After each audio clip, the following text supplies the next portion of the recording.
A dream. I saw a dream.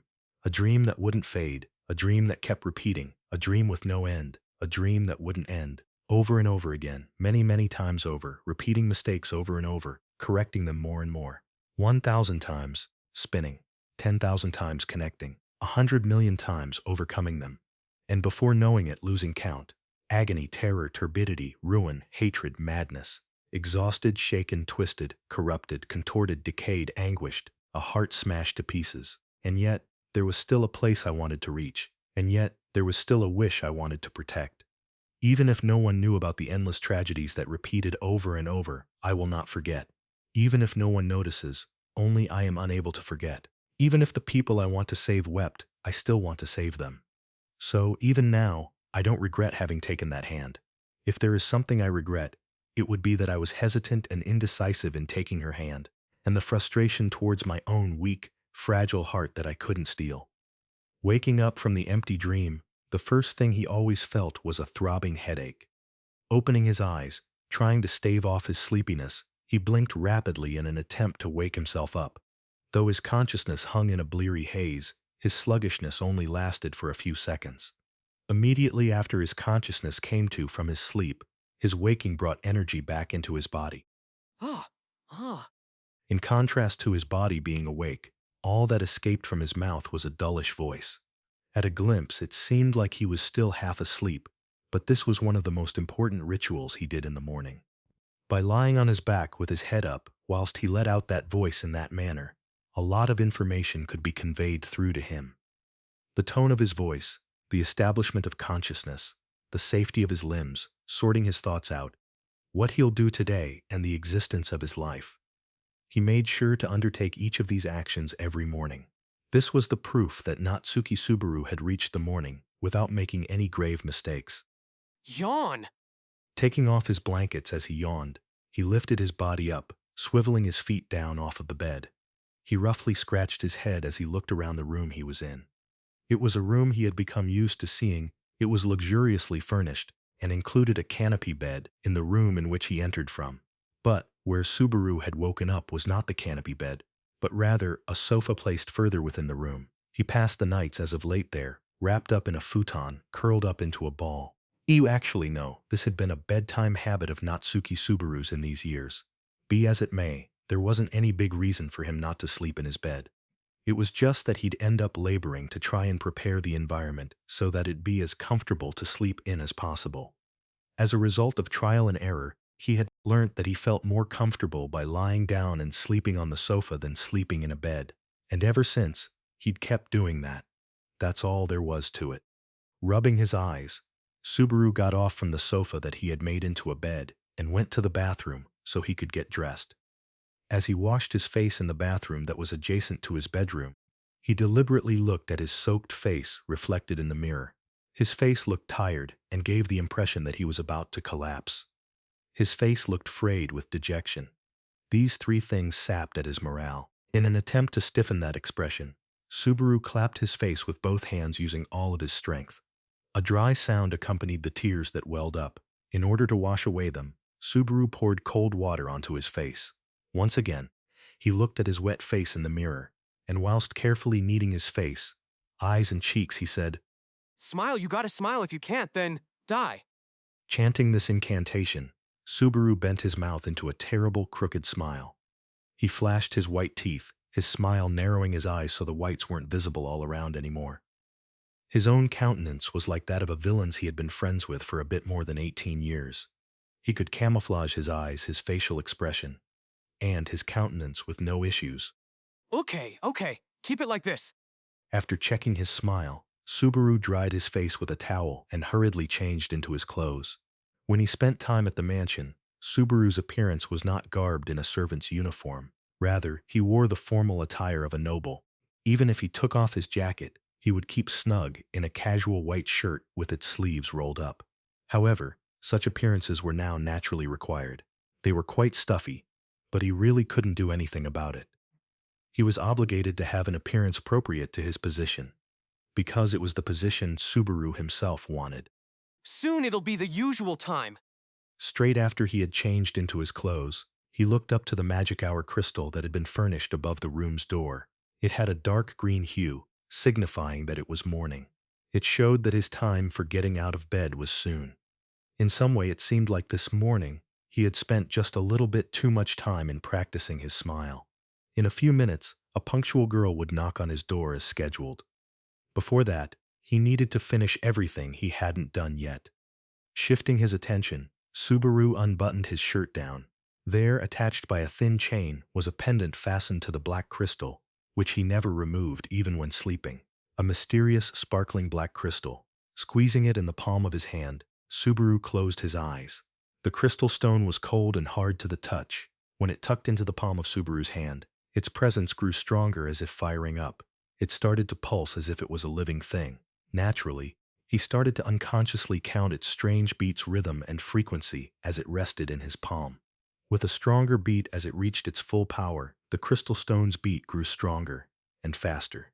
Without even realizing it, its pulse perfectly overlapped with the pulse of Subaru's own heartbeat, until the beat of his heart and the beat of the crystal jewel became equal. When his mind realized that, Subaru's consciousness was released from the yoke of his body and was invited to another area which could not by any means be real. And in that moment, there were no sounds or signs from the world. Instead, a dazzling light enveloped his consciousness. His consciousness that was formed by the light was slowly guided to his awakening. Sunshine pierced into his eyes when he opened his closed eyelids. What he saw in front of him as he blinked, his eyes was a beautiful grassy plain with the wind blowing through it. It was a vast green plain which spread out as far as the eyes could see. The sea of grass stretched on, further than his eyes could see. Short blades of grass gently swayed in the breeze. Up overhead, the sky was clear, with not even a wisp of cloud present. The sunshine glistened like a gemstone. The blue of the sky and the green of the earth went on forevermore, up until they hazily intersected in the distant horizon. It was appropriate of a dream world that lacked any semblance of reality. There was a certain stillness there that seemed eternal, splendid, perfectly clear, empty space. There was just one part that was different to that in this world. Right at the heart of the plain, when Subaru stood there and looked back, there was a gently sloping hill immediately behind which continued to form the shape of a slightly elevated hillock. Up on the hillock, there was a modest garden full of flowers. Right next to those beautiful flowers that were basking in the sun was a parasol and a white table. Without speaking even a word, Subaru climbed up the hill and squeezed himself under the parasol. Steaming cups had been placed on the white table, their ceramic interiors filled with a warm amber liquid. 2 cups had been set upon the table, and a white chair had been left set next to the table. Since she had prepared it for him, Subaru sat down on the chair without confirming it. Though the tea had just recently finished brewing, he held the cup to his mouth, wetting his throat with its amber goodness. As always, it was an unusual tea which tasted neither delicious nor unappetizing. Nevertheless, without fail, he always drank this tea from the moment he sat down. It had been an agreement he'd made with the mistress of this place. The tea was a substitute for introductions in their strange relationship. Even so, I drank it, thanks for the drink. All right, let's quickly move on to the main subject. Of course, I did say that the first sip worked as a greeting. However, I don't think that means that you shouldn't ever give me a simple hello. Mashi. Finishing his tea, Subaru placed his cup back on the table with these few words, and to what he had said, the one who sat opposite to him at the table gave him a weak smile whilst voicing out her complaint. Receiving her complaint, Subaru scratched the tip of his nose whilst saying, There's no real reason to greet you, is there? After all, since you're prying inside my head day and night, there's no meaning in saying hello or goodbye to you. This and that are different matters, you know. First of all, day and night, I'd like for you not to speak of it in such a scandalous manner. Even if it is true, even I am still a shy young maiden girl, as delicate as a flower. Wouldn't my reputation become all the more worse if it became known that I am always staring into a boy's mind? A shy young maiden girl as delicate as a flower. Did the meaning of those words change without me noticing? How scathing of you. Well, maybe it is unreasonable at my age to insist on calling myself that. Saying that, the girl relaxed her mouth into a smile, quite in contrast to the contents of her complaints. Completely used to these sorts of exchanges, the girl was quite tolerant towards Subaru's impolite behavior, or rather, it seemed as if she was enjoying herself exchanging these sorts of conversations with him. Subaru's heart cannot help but feel the distorted feelings of guilt in his heart intensify when seeing that smile. In any case, he doesn't know which way of acting is the right one. Only with the person right in front of his eyes can he find the optimal solution. As I thought, you're such an unpleasant woman. That makes me glad. For you, who is kind and greedy. Rather than being kind towards everyone, rather than being someone so apathetic who doesn't find any value in having others help him, I always take great delight in becoming someone who cruelly wounds your heart, or the unpleasant someone who lodges an immovable thorn in your heart. Neither sarcasm or irony worked against her. Before she had answered him, Subaru made quite an unpleasant face, but that only resulted in making her more pleased. Now then, any more of this and my heart will get pained for being hated and buying into your antipathy. Let's try and achieve what we set out to do for this morning's meeting now. You weren't hoping to be hated?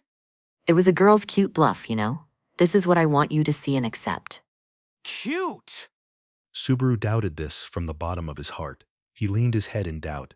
As for his companion, she merely gave an ironic smile. And then, You're truly a man who never cowers down to anyone or anything. As the Witch of Greed, I like that about you. Natsuki Subaru. suited to be a contractor, the Witch of Greed, Echidna narrowed her eyes with a sweet smile, a smile that rose from the depths of her heart. Today's the 14th of Kisdom, right? You can rest assured. You fell asleep last night without any issues, and you woke up this morning without anything eventful happening. The worst case scenario didn't happen whilst you were asleep overnight, so you don't have to worry. Everything is okay. Those are foolish words. If I went to sleep thinking nothing eventful would happen, I'd end up waking up dead. I don't know when and where I'll die, or when it'll stop. Clicking his tongue at the optimism of the witch, Subaru recalled the desperate feeling of loss of his dents. Without aim or direction, he had no doubt it could visit him even tomorrow. When the fact is that he abruptly returns by death, deprived of it without any premonition. The fact is that the time he spends with people will be forgotten. The fear and despair that it had brung him would never be forgotten. That's correct. I was being rash right now. My apologies for that. Aren't you being terribly meek right now? I apologize if you thought of it as a bad thing. I am not that bad of a woman, even though I show myself like that. Seeing the discomfort in Subaru, who had replied with hurt in his voice, the girl garbed in black gave him a wink as she said that. When talking to that girl, the first thing he noticed was how captivating her eyes are and how her devilish beauty seems as if it would steal people's hearts. It's amazing that just two colors express this beauty. Long, beautiful white hair like snow cascaded down to her back, and her slender limbs are garbed in a black dress, typical of one seen when mourning. Sitting on her chair, her long legs were crossed together. A somewhat degenerate feeling floated around in that. On her thin lips that were drinking from her cup, there was a strangely arousing gloss to them. She was a perverse, demonic figure that exuded a sensation of inescapable ruin and destruction were you to provoke her. Regardless of this, there are anecdotes of those who have tried to approach this witch of calamity that brings about the end. That was the identity of the white-haired girl, who was completely garbed in black, Echidna, she who had forged a contract with Subaru. What's the matter? You're staring at my face. Do I have something on it? Ah, just hair and ears and a mouth and a nose and eyes. Why? Even if you're saying something completely obvious, I feel rather insulted. Echidna frowned, furrowing her eyebrows at Subaru's answer. Seeing that, Subaru lifted his hand up and said, I didn't really mean to insult you. I was just thinking that for someone who has the reputation of being a witch, I don't think you're that scary. even if up until a moment ago, she had expressed all kinds of degeneracy and perversions. In reality, she did have a few bad habits, but she was still an ordinary girl, who you could even go as far as calling good-natured. Of course, this doesn't deny that there were crooked, warped parts that were witch-like. That's quite an unusual opinion, huh? Saying that, Echidna relaxed her lips and gave a little smile upon hearing Subaru's thoughts. Placing her cup on the table, she shifted her long legs and fiddled with her long white hair.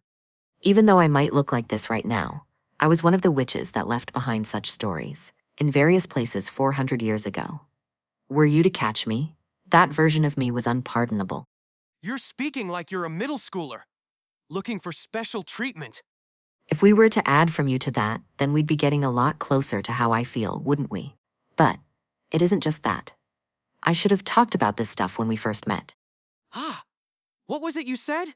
Certainly, if you were a person without any tolerances, you would have vomited the first time you saw me. When you're cutting it down to just that, I feel that my nature is greatly misunderstood.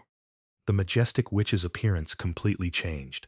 Echidna looked annoyed hearing Subaru's answer. To that reply, Subaru replied suitably with now, to deal with the shift in topic. Nonetheless, what they had spoke was enough for the morning routine. It's not like us to delve down into idle gossip. I'll be going back to reality soon. Are you leaving already? Stay here a little more, no one will mind if you do so. As you know, the time you spend here does not affect reality. You can rest all the time you want. That's what I hope. Echidna said this so to restrain Subaru, who had stretched up and stood from his chair. Subaru cracked the bones of his neck at hearing the witch's cajolery. That's right. To be honest, I know you're trying to help me and offering me to stay here, but Cutting off his words there, Subaru turned his head to look down towards Echidna. The black irises of the witch and Subaru met each other. However, it's not my plan to depend on you all the time. You should know that it's not that kind of contract. Good grief, you really aren't being honest with yourself. Even when I am the only one in this world that can be your accomplice in helping you bear your anguish and sorrow. I don't intend to entrust my anguish and sorrow to anyone. This is something that's just for me. It's how I overcome them. That's the reason behind the contract between me and you. Isn't that so? with a low tone of voice, Subaru declared this firmly to the still annoyed Echidna, who was shrugging her shoulders. To that reply, Echidna cast her eyes down, drinking from her cup in silence. When she stopped talking, it was a declaration of her intention that she had lost her reason to continue conversing. Making sure of this, Subaru turned his back to the woman and started to walk down the hillock. But first, he stopped and turned his head back to look at the witch. By the way, just a moment ago, you didn't deny that you're always spying on me day and night?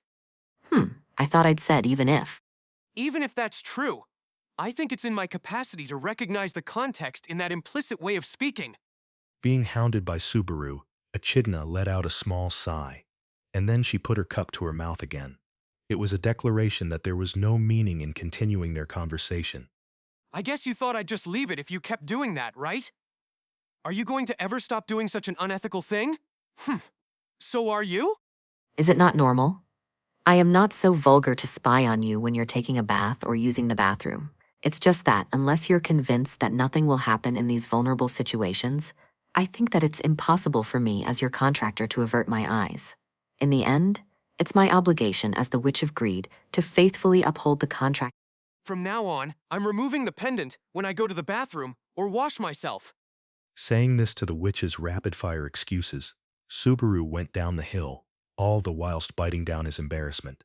At the bottom of the hillock, in the place in which Subaru first entered the grassy plain, a door materialized without warning. A single door free of any support. It was the only door that allowed him to go in and out to the outside world.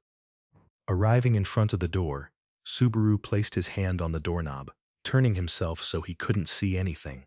Echidna was looking at Subaru's back, her hair fluttering in the wind all the way on the hillock. When seeing Subaru looking down away from her, with only a slight bit of hesitation, she gave him a small wave, and without giving anything back, Subaru went through the door, leaving behind just a sigh.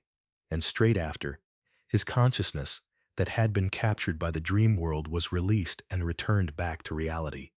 When his consciousness came back to reality, Subaru was still standing in the middle of his own room, holding the black crystal.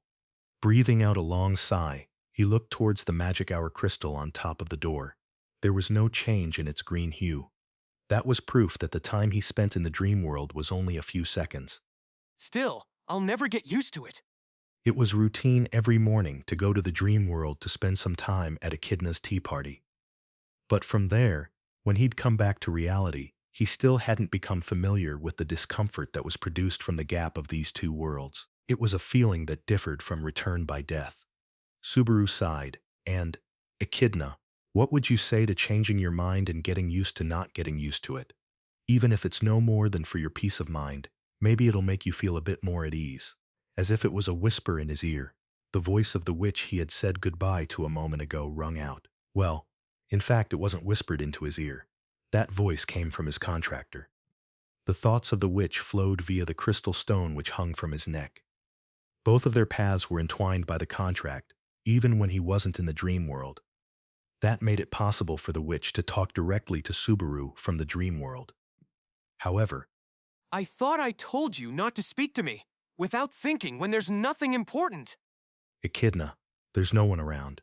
I don't think anyone is going to care you if you're directing your attention to me when you're alone in the room. What would you do? If you did the same thing in public without thinking, and people saw me speaking to someone who isn't there and thought I was a weirdo? Echidna, I feel like that's a new evaluation. But besides, it's not unusual for spirits to converse their thoughts with their spirit user. That isn't really suspicious.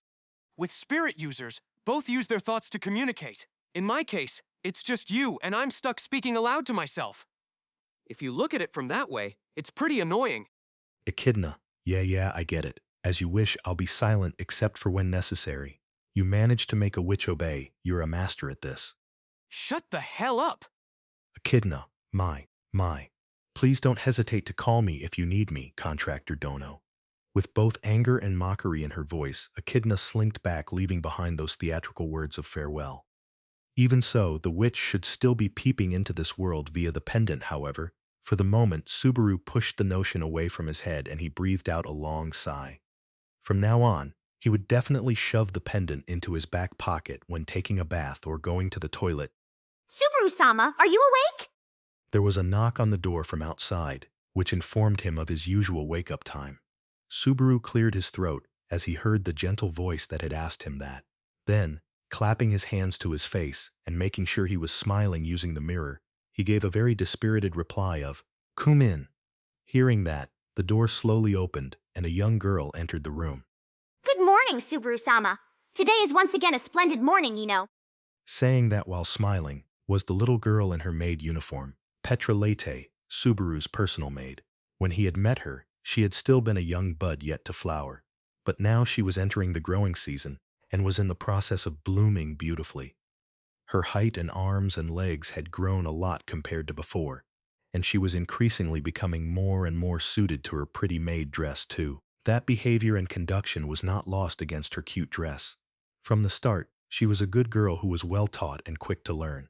And now, as a maid, Petra had reached top-notch levels. A 14-year-old flower. Seeing Petra's matured smile, Subaru replied with a smile. A good morning to you too, Petra. I agree, it's indeed a splendid morning. Today too, I was able to see Petra's cute face in the morning.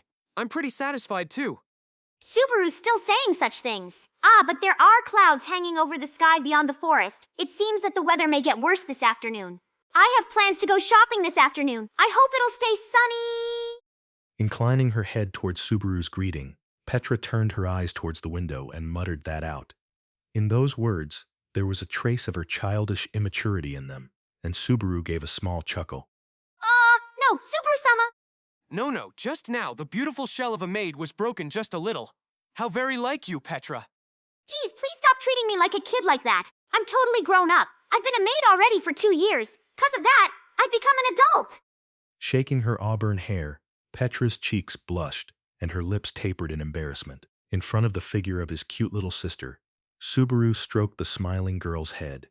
Petra narrowed her eyes in happiness and let out a reluctant sigh as Subaru stroked her head. So, what will you be doing this morning? It's still early for breakfast, but...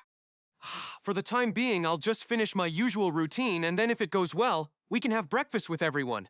If it doesn't go well, then the usual. Okay. Casting her eyes down slightly at Subaru's reply, Petra's face turned quite serious. Shedding silent tears at making such a young, sweet girl make such a face, Subaru stroked the cute girl's head as she made this face. Anyhow, thank you for today as well, especially for coming to wake me up. Petra? Subaru-sama really is clumsy. Saying that to Subaru, who was trying to awkwardly change topic, Petra gave an exasperated sigh, and then the girl shook her head, putting on a smile like a bloomed flower.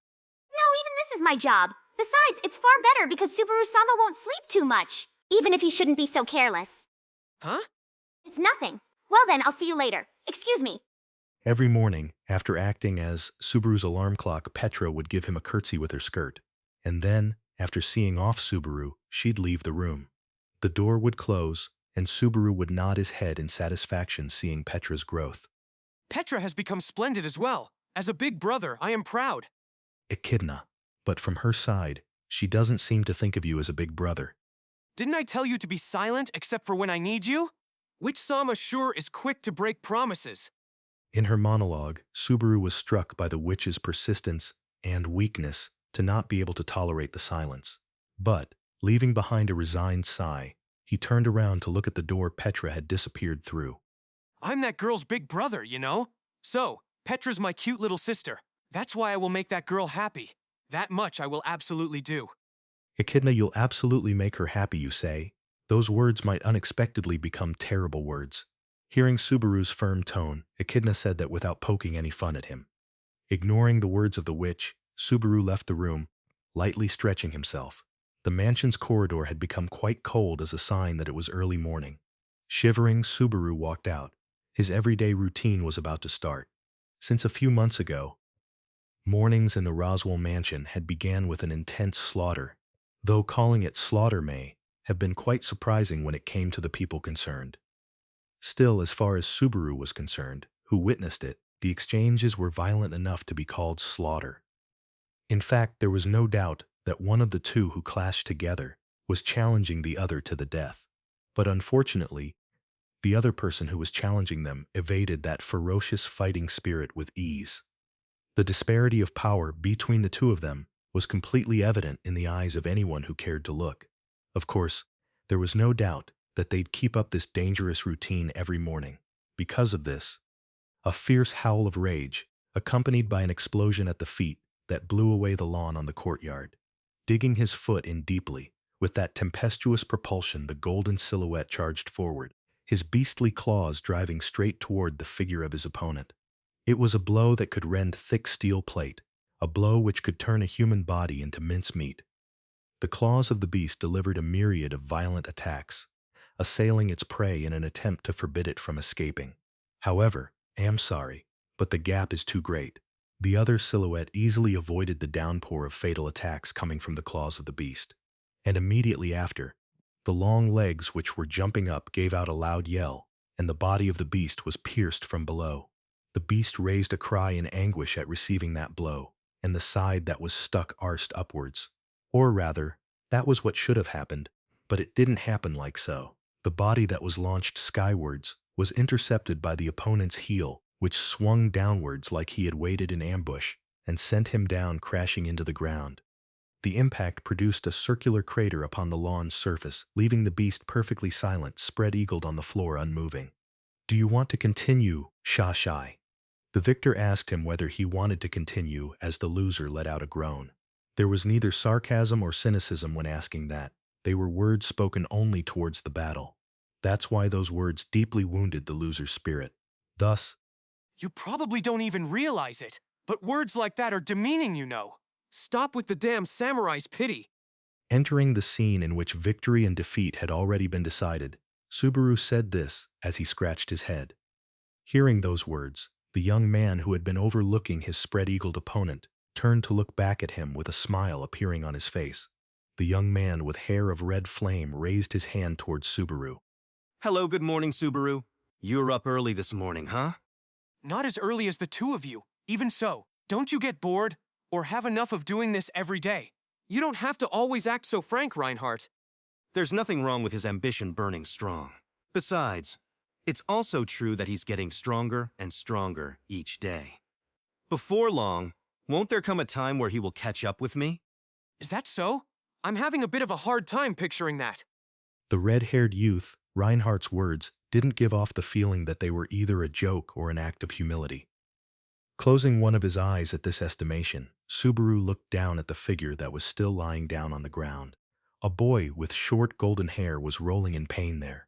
Wheezing in anguish, he was still not at a level in which he could wage battle, but still, the fighting spirit dwelling in his green eyes had not wavered at all. Though his body could not obey his intentions, all he could do was grit his teeth in frustration. Grasping the feelings of bitterness he was feeling, Subaru extended his hand to that boy. Hey, can you get up, Garfield? Don't give up just yet. You're...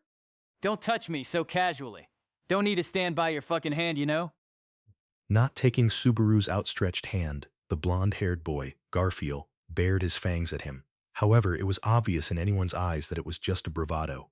Pain was etched on his face, and his breathing was rough. Nevertheless, Subaru was not so childish as to point this out. Slightly shaking the arm that had been brushed aside, Subaru sighed at the Garfield who climbed to his feet. Well, if you say so, do as you like. But go take a bath before breakfast and try to clean yourself of the sweat and mud. Otherwise, Ram will come to dislike you. Oot your trap. No way out you needin' to tell me. Shaking his head at Subaru's suggestion, Garfield knitted his eyebrows into an angry scowl and stood up. His knees were still trembling, but it wasn't to the extent where he couldn't walk. Having recovered with his amazing resilience, Garfield glared at Reinhardt, who was standing there as unperturbed as ever. Next time, I'm gonna fucking beat ya. I will be looking forward to it. Garfield snorted at Reinhardt's reply, which had no traces of a lie in it, and after that the boy started to trudge away, and as he passed by Subaru, he gave a fleeting glance his way. Smacking his lips in irritation, he continued to trudge away from the courtyard to the mansion. With a wry smile on his face, Subaru watched him walk away like that. He shook his head. He must be feeling quite hurt with his pride wounded. Still, his sour feelings should go away along with his sweat when he washed himself before breakfast. Really, he was at a troublesome age. That guy, sorry for leaving him all to you. You must be tired too. Feel free to go wash up. Speaking of which, running into him in the bath would be troublesome. That's right. It'd be tough for him. Fortunately, I didn't move enough to break out into a sweat, so I'll refrain from doing that. It would be a shame to put Garfield caked in mud in front of Ramsan. Having seen Garfield walk off, Reinhardt smiled at Subaru who had raised those words. Just as he had thought, the effects of the morning sparring couldn't be seen on the Sword Saint.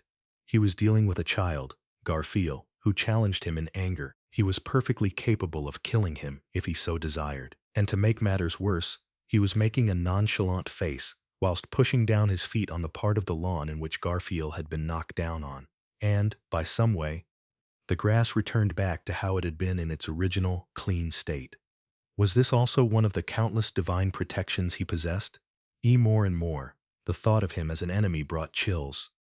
Therefore, doing as much as having made him leave his own camp was probably Subaru's greatest achievement. The Sword Saint Reinhardt van Astria. Where he now belonged was the camp supporting Amelia as king candidate, backed by Roswell. Shortly after the royal selection had started, the Sword Saint had become Felt's knight. He had been the greatest adversary he would had to contend with, and because of his distinguished prominence in the kingdom, he'd have been their greatest threat. But All that said, but if Felt were to return, we'd once again stand as friends who are enemies. The thought of it brings shudders. What's the matter? No, nothing. I understand your concern, but I dare say I would be unable to go back to being Felt-sama's knight. That lady judged me as unworthy. Were it not so, she wouldn't have tossed me aside to vanish to whereabouts unknown. Reinhardt shook his head, turning away from Subaru's words. Closing his eyes to that reply, Subaru concealed his innermost thoughts and let out a long sigh. Already, nearly a year had passed since Reinhardt's master, one of the royal election candidates, Felt, had disappeared from her knight. The feline girl left the Astria house, taking with her only the old man she regarded as family, and ran away from the royal selection. Thus, she cast aside the Sword Saint, who had pledged himself to her. Those were the rumors circulating around the country, and was almost identical to the truth. In fact, Reinhardt had heard nothing from Felt before being driven from the royal election.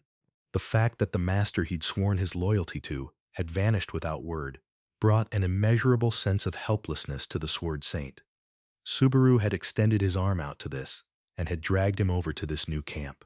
With his conscience sullied, and him feeling a great sense of responsibility, Reinhardt had taken Subaru's desperate plea and offered his sword to Amelia as his new king.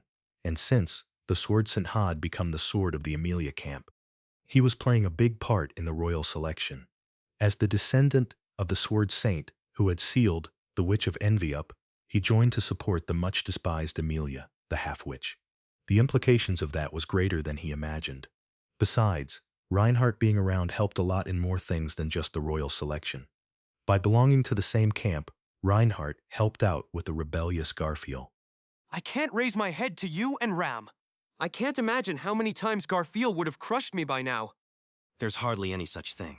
Indeed, on the surface, Garfield is harsh, which is in fact an indication that he recognizes your strength. But your strength is not one he can understand, and this, no matter what, he cannot find himself able to accept.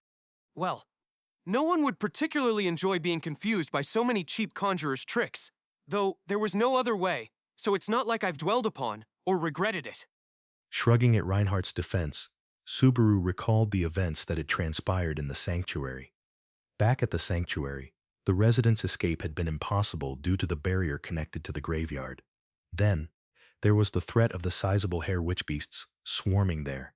To break through those issues, Subaru had used a lot of tricks. It could be said that the one who feared Sanctuary's liberation the most was Garfield, and that he was the one who did his utmost to stop Subaru, whereas Amelia and the others were the ones who picked up the fruits of his return by death with all his soul. That was precisely what originated the contract between Subaru and Echidna.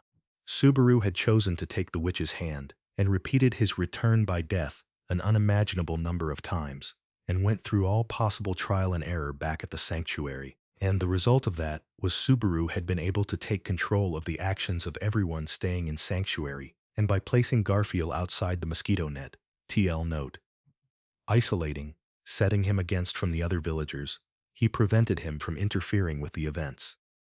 He overcame the graveyard's trials and broke the barrier. Meanwhile, Roswal made the necessary preparations concerning Luz and led the evacuation. The inhabitants were set free before the threat of the sizable hare had assailed the sanctuary. Meanwhile, Garfield struggled to keep the time of release at bay, but his struggles were in vain. After all, it was after everything had ended that Garfield understood everything that happened. Even when he knew that it was too late to help, after the evacuation of the inhabitants of the sanctuary had ended, Garfield had still tried to resist leaving the sanctuary. However, the sanctuary was attacked by the sizable hare, and the young man would have been driven to the verge of death if he hadn't been saved by the hands of Subaru and Roswal. Lacking strength and making misjudgments, the problems that had weighed stubbornly on his young heart for more than a decade had been solved by outsiders, excluding him entirely. Garfield's willpower was greatly wounded. After that, his feelings of depression became rage, and it was only natural that he come to bear hatred for Subaru. Without the persuasions of Ram and his big sister, Frederica, Garfield may not have made the choice to join the Amelia camp. The newcomer Reinhardt became the outlet of Garfield's anger. In the end, it was probably his own lack of strength which Garfield couldn't forgive the most. By understanding the strength of the sword Senthas, his objective, little by little, signs of change were born in Garfield, who continuously worked to become stronger. Through this way, perhaps he would arrive at the answer that he couldn't acquire back at the sanctuary. Well, I'd be quite happy if he were a little more open with me. One day he'll understand your feelings. There's no need to be impatient. Reinhardt shook his head in a gesture that looked like consolation at Subaru's half-hearted conclusion. And then, the red-haired knight turned his eyes towards the mansion. I want you to leave Garfield to me for just a little while longer. That's if you still have any expectations from me. I, who was not even able to acquire Felt-sama's trust. Don't be so pitiful. I don't think there's anyone who doesn't believe in you. Yeah, I have expectations of you. Understood. Then you too should do what is expected of you. That is the duty of a best knight. It was only in those last words, in which Reinhardt had shown some kind of emotion in. The best knight, that term was permitted only in master-servant relationships, which were tied together by the strongest of bonds. Reinhardt had not been able to become that for Felt. He didn't wish to become so to Subaru, that's what he felt. Well, I'll see you later. Without even revealing a bit of those emotions on his facial expression, Reinhardt gave Subaru a clap on his shoulder and left the garden. As he walked, there were no signs of the fight which had taken place a few moments ago, on the lawn underneath his feet which should have been dented. Whilst standing on lawn that had gone back to normal, Subaru made sure that Reinhardt had completely left the garden and let out a long sigh. I left Garfield to you, huh? Echidna Mai, what skilled acting. Your skin grows thicker by the day. Once again, he heard the voice of the witch who kept breaking her promise. But Subaru didn't say anything back. Taking his silence as an acknowledgement, Echidna transmitted her thought waves from her crystal stone. Echidna, pitying Garfield is your prerogative. But let's discuss the solution of Sanctuary. Repeating attempt after attempt, you found the optimum solution. Keeping anyone from hurting, from dying, and finally saving everyone's life. Isn't that so? I know. That's why I didn't say anything. Echidna, Reinhardt as well, absolve yourself from guilt. Originally that girl, Felt wasn't interested in the election in the slightest, so you pointed out an escape path for her, so she would need not trouble herself, and now she's living peacefully with that old giant in Kararagi. Echidna carefully affirmed Natsuki Subaru's choices, as if caressing old wounds. Garfield's stagnation, Reinhardt's anguish. All of these were as a result of Subaru's choices. Garfield's situation had been okay. It had been the necessary process for resolving the problems in the sanctuary without having to sacrifice anyone. But Reinhardt's situation was different. It was a plot of Natsuki Subaru to completely separate him from his master. He wouldn't be able to avoid blame and disdain if they knew the facts. It was that kind of a plan. But even so, Echidna, in order to drive away the malicious witch cult targeting Amelia, you need real power. Just charm isn't enough. So in the end, you made the right choice. Enough! Echidna, successfully saving Pristella, was allowed only because of that choice. Dealing with the disaster that swept the Watergate city, how would your odds have been without Reinhardt? Echidna, of course if you'd concentrated your fighting power there, you may found a way to repel them by some other means. However, to be able to defeat Sin Archbishops in the plural with no victims was precisely because you had Reinhardt available to you. Repeated and relentless were Echidna's words, and yet that attempt to console was met with the opposite effect. An attempt to justify his deeds, falling hundreds upon thousands of times was that blade known as words. Using this method to cut his heart into jagged pieces was not her goal, but it certainly felt so. Using a blade of language, she condemned the deeds and deceits of Natsuki Subaru. No matter how many times, no matter how many dozen times, no matter how much she repeated it, it was never enough. His strength was overwhelmingly insufficient, and that power never compensated for the experiences of Subaru, who kept repeating return by death several times. Memories and experiences of the future. In this world there was despair that could not be overcome with that alone. Still, maybe the difficulties could have been overcome if he had committed himself. But Subaru regretted that he could not be neither strong enough or weak enough to allow sacrifices. It'd be meaningless if he closed his eyes to people falling victim. It'd be meaningless if he accepted condolences. It'd be meaningless if he allowed compromises. If he stopped putting his life on the line, he'd lose meaning in having taken the witch's hand. Therefore, he did everything he could to get the necessary power and the necessary fighting strength. As a result, he had caught the strongest sword, Reinhardt van Austria, and made him into an ally. When it came to Felt's withdrawal from the royal selection, it was not possible to describe all of his tries and all of his errors that he had repeated so that this would have been realized. Under Reinhardt's Smitty, under that sword, falling even 10 or 20 times was insufficient. Still, finally he had accomplished it quite peacefully without sacrificing anyone. Only that outcome was salvation for Natsuki Subaru. It didn't matter how many times his heart would be wounded, as long as he could save their lives. There's life. If there's life, there's a future. If there's a future, there's hope. If there's hope, then there are possibilities. If there are possibilities, then... Echidna, then people will be saved. You're in the right. You aren't wrong. I promise so. I don't particularly need your guarantees, you know?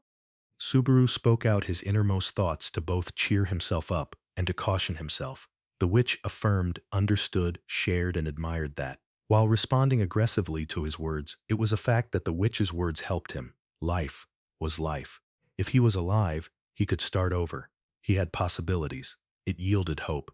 Sacrifices were things that were different to Subaru's life. It was worth continuing to keep using returning by death all the time if it protected everyone except Subaru's own life, which was no longer included in his calculations.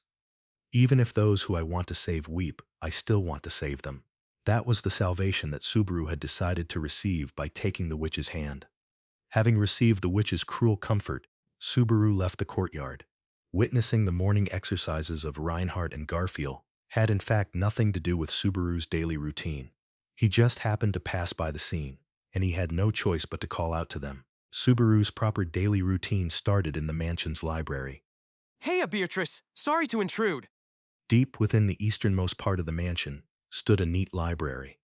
When you pushed open one of the heavy double doors, the first thing that leaped out from the inside was the overwhelming scent of paper. In the dim light of a magic crystal, the narrow shelves were completely filled, drowned under thick stacks of heavy books. The amount of books could be said to be no inferior to what once existed in the Forbidden Library, so, in that case, even while knowing that this place wasn't the Forbidden Library that she should be guarding, the little girl remained here, able to see the fragments of her old home within the debris. In the depths of the dark room, in a corner of the library, rested the figure of a young girl who hugged her knees to her chest. As soon as he entered the room, he saw her sat on a wooden stepladder. This still vivid memory of her squatting posture, that sense of violation would not vanish, continuing to burn and erode through Subaru's heart. Beatrice had pressed her forehead into her knees, still wearing her same dress. Scrunched up like this, the little girl didn't stir, react, or even say anything to Subaru as he entered her room. But she was not asleep. That much was clear from the fingers of her little body, which were clenched with so much force that they were whitened. Back then, she had greeted Subaru with poor temperament, but at least when she had greeted him then, it had been with the dignity of a librarian. There were no traces remaining of that frigid expression, which had been sustained by the pride of her responsibility. Scrunching up his eyes at seeing the girl in such a sorry state, Subaru rapidly blinked his eyes to get rid of the emotions that had flitted there for just a moment. Then, after putting on a ridiculously animated smile, he threw open the curtains of the library. Unlike the Forbidden Library, the room had a physical existence. Naturally, since there was a window, the door couldn't act as a barrier to prevent trespass. Therefore, Hey, Biko. Today's a splendid morning. There's a pleasant wind blowing by. You should stop hiding in this musty old room. Don't you feel like playing outside? If you don't want to muddy your dress up by playing outside, then at the very least, let's eat together with everyone. Come to the dining hall like before. It's not too much to ask, right? the curtains of the library were torn wide open, and sunlight streamed into the room. Just like the streaming sunlight, Beatrice kept her silence, tilting down her head to Subaru's requests, who was still smiling quite openly. It felt to Subaru that her arms that were still clutching her knees were as if she was punishing herself. Hey, Biko! Just shut the hell up, in fact. Unable to bear looking at him, Beatrice spoke this out quite loudly as Subaru tried to approach her. Her voice sank heavily as it grew hoarse. But after hearing her voice, Subaru felt relieved, because recently, just hearing her voice was a rare occurrence. When she was depressed, the days were quite many in which he couldn't exchange even a single word with her. Even words of rejection and denial pleased him. Beatrice continued without lifting up her face.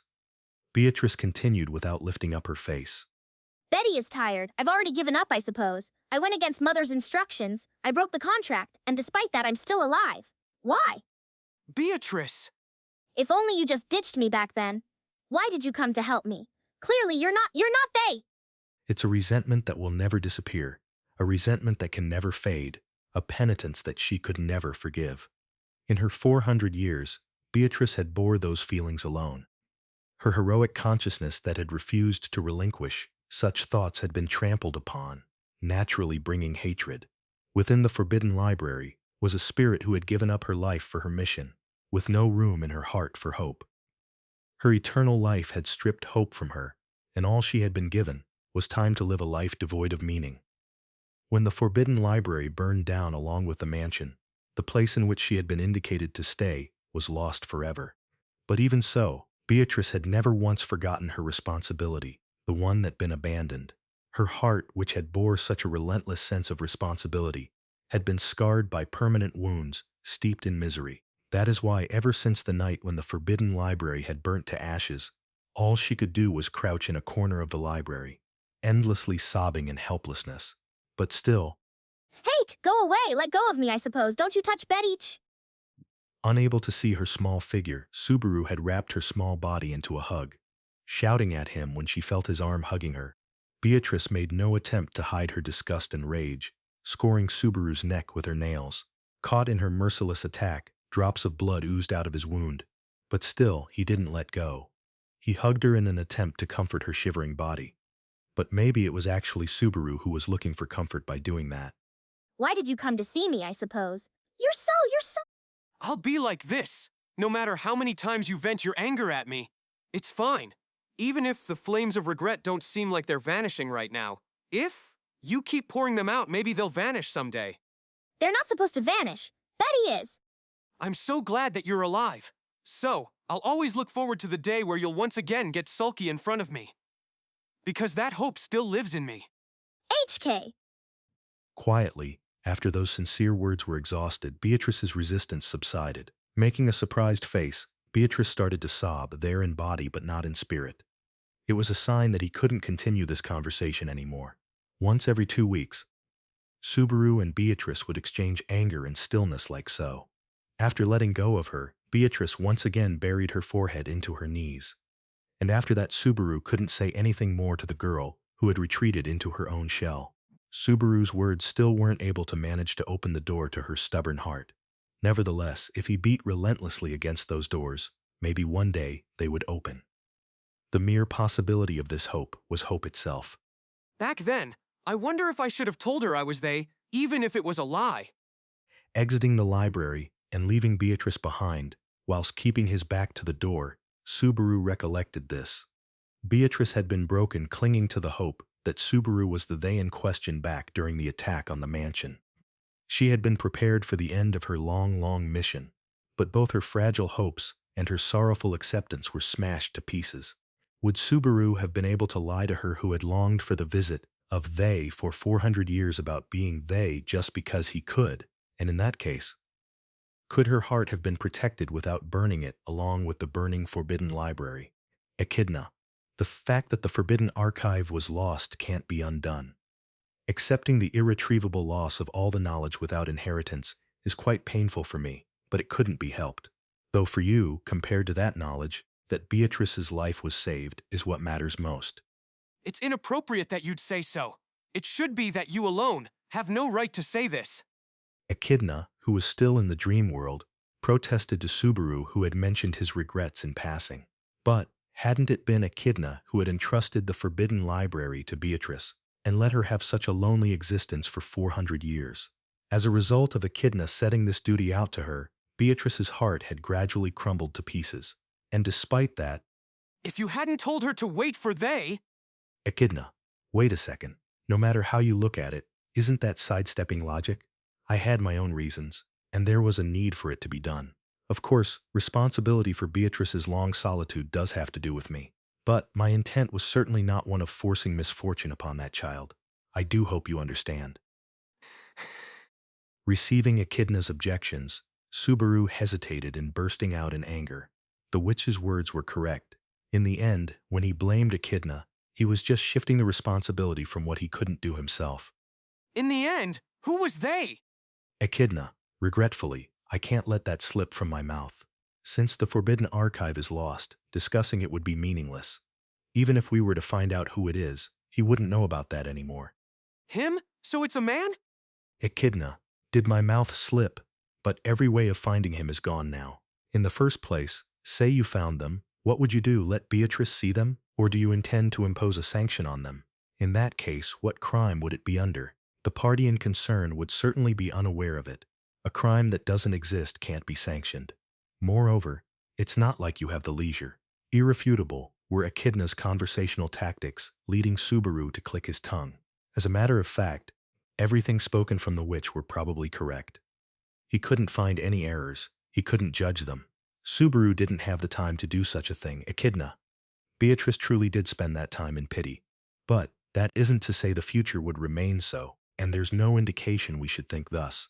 How unexpected, it's just as you said. Echidna, even if devastated by regret right now, there will come a day where that child will be freed. At the time, someone will come to accept that child. Perhaps someone that is you, perhaps someone that isn't. That is the possibility that living offers. It was sophistry. It was merely a front of benevolence. But that doubtlessly was also hope. It seemed like cajolery from Echidna, but if there was that possibility, Subaru had no choice but to believe them. Thus, the witch he was contracted with No matter how clearly he could see that she cajoled him, he could not deny what she was saying. He could only cling to her, rely on her. As his only accomplice, keeping Subaru from forgetting his sins, was her constant presence. Just like parallel lines. Ah, like parallel lines indeed. In the end, finishing their conversation thus, were Subaru and Echidna's manner of confronting their sins. They entrusted hope to the future, believing in the paths to possibility, awaiting the arrival of the ideal day.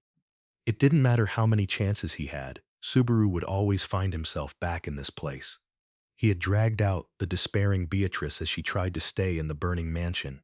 Even if she'd lost her forbidden library, even if her every day were to be met with relentless tears, he still had wanted her to live. Even with repeated trial and error in many thousands repetitions of this world, Subaru hadn't found a way of rescuing Beatrice without letting anyone to die. Thus, clinging on to hope, he kept walking forward through thick and thin, through thick and thin. I saved them, I saved them. Today as well, he made these words his motivation for the future. He wanted hope to flourish. Oh my. But if it isn't Subaru-sama, did you come from visiting Beatrice? Suddenly, he heard a voice from behind him as he walked through the corridor. Subaru reflexively stopped in his tracks. He immediately realized who it belonged to from the tone of his voice. It was because of that he regretted stopping, but he couldn't ignore it because he had already stopped walking.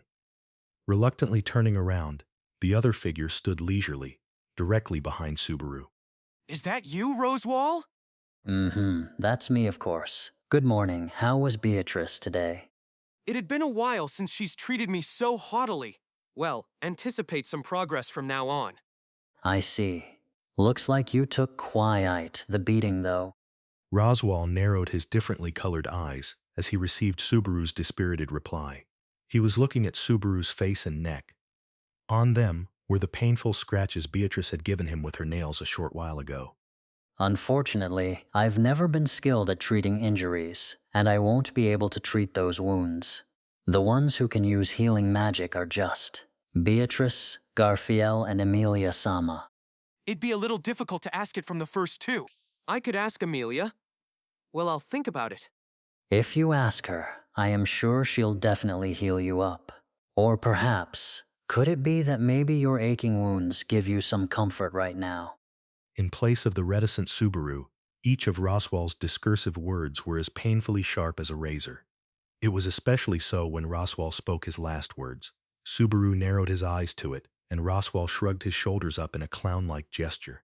The clown's makeup and exotic attire, Roswell's appearance and attitude had in no way changed, but he was also decisively different.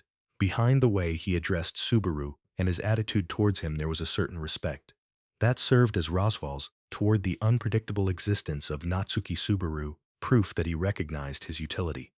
But please don't worry about it. If you make use of your time, I am sure you'll find a solution. No matter what the method, you will dedicate yourself in finding the optimal way. If your desire is to save Beatrice's heart, such a method will one day fall within your grasp. There's no need at all to feel anxious. It's hardly as easy done as said. There isn't anything so convenient. You're too modest. Besides, I don't think that it's easy, yes? But that mere fact doesn't cloud all of your achievements so far. That's all I was saying. Respectfully giving a bow, Roswell gave thorough praise for Subaru's achievements. As a matter of fact, only Echidna who was contracted with Subaru knew about his ability of return by death. But Roswell had an understanding of his ability to be similar to redoing. Roswell evaluated that fact and his achievements together. As Echidna didn't have any realistic power in the real world, it was no exaggeration to say that Roswell that valued Subaru the most in the truest sense. At the royal capital, at my mansion, and once again at the royal capital, and then at Sanctuary, at Pristella. You survived those without fail, without loss. Indisputable are the feats of your achievement. There will come a day when you will fulfill my long-cherished wish, and for that I will do my utmost to support you. Please make use of it. You sure are optimistic. Don't be so sure that you can grasp me in the palm of your hands. But you need the blood of the dragon. Without it, that girl, Rem, will never awaken. Having reached that conclusion, you need Emilia-sama to become king. Isn't that right? Subaru returned the stare with a sharp, cold look to Roswal's searching expression. It's a relationship of mutual cooperation established on choppy waters, in which both of them knew each other's critical points. Roswal would accomplish his goal by utilizing Subaru's return by death, as he put Subaru in situations whereby he could achieve this. And though Subaru knew of those intentions, he didn't have any choice but to advance by them for the sake of saving Rem, who was still sleeping. In no way is it a bad deal. You do you, I do me, and in any case we'll both have our desires become reality. That's why we make use of each other to that end, that's all. My strength should be useful. I devoted about 400 years awaiting this time. And to me, your power is the same, isn't that so? Subaru couldn't give any objections to Roswal's conviction. That was the answer that came out from when he found out about Roswal's treachery way back at the sanctuary. Whether for the sake of the royal election or as a means of blocking against coming hindrances, being without Roswal's presence was absolutely unallowable, even if he was just planning on using Subaru to make his own wishes come true. If you were honest about your true intentions, and you told me what you wanted, I wouldn't be so stubborn. I would maybe even be willing to help. What a shame, I'm afraid that's impossible. You wouldn't chose that. For the sake of slightly easing the sense of urgency, Subaru, who had tried to approach him in a compromise, Roswal gave him his rejection. Roswal gave an ostentatious smile towards the Subaru, who heard that with widened eyes. Being conscious of it would be a disaster. You must always exalt your sole priority. Any obstructions, reasons for stumbling, everything will be judged, and no matter what can be discarded without second thought. And if done, that would be the end. This was all already decided, hence why you've become my trump card. Isn't this wonderful? I'll take care of my side, you'll take care of yours, freely fulfilling our wishes. If it's impossible even like this, that merely indicates the desire was insufficient from the one who didn't fulfill it. Ah, is that so? Crazed dedication was why Roswal supported his. That much had already been clear. Then, where the root of it came from, his refusal to speak honestly about it was also thus. With this in mind, Subaru ended the conversation with Roswal and finally started to walk away. With a posture that showed just how much Roswal was detached from his heart, Roswal stopped walking. Ah, yes. Right about now, Ram will be in Rem's room. I'm letting you know, just in case. Unable to respond, Subaru turned the corner and escaped from his gaze. Thank you very much for taking the trouble to visit my lonely sister, Natsuki Subaru-sama. Ever since the agreement in Sanctuary, or perhaps, it might be more accurate to say, ever since Natsuki Subaru decided to do things this way. Ever since that, it was inevitable that numerous changes had occurred in the mansion, and on the outside, but amongst them, the biggest change was perhaps hers. The one who had greeted Subaru as he entered the room was a pink-haired maid who had given him a most profound bow. The one who had spoke this greeting was most certainly Ram. Though she had been a girl with that, had been the very picture of arrogance. After he had overcome the events of Sanctuary, she had a sudden shift in her attitude towards Subaru. No matter how much time passes, I never get used to your attitude. Again, I am really sorry for how rude I was in the past.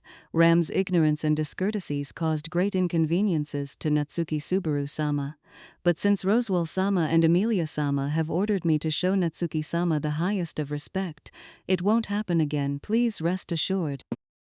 Without changing her expression, Ram replied to Subaru in a manner dignified as any maid would be. There were no traces of familiarity or a sense of closeness which could be interpreted as friendliness in her behavior, as there had been once before. There was a wall. No, if there was a wall, he'd be able to climb over it.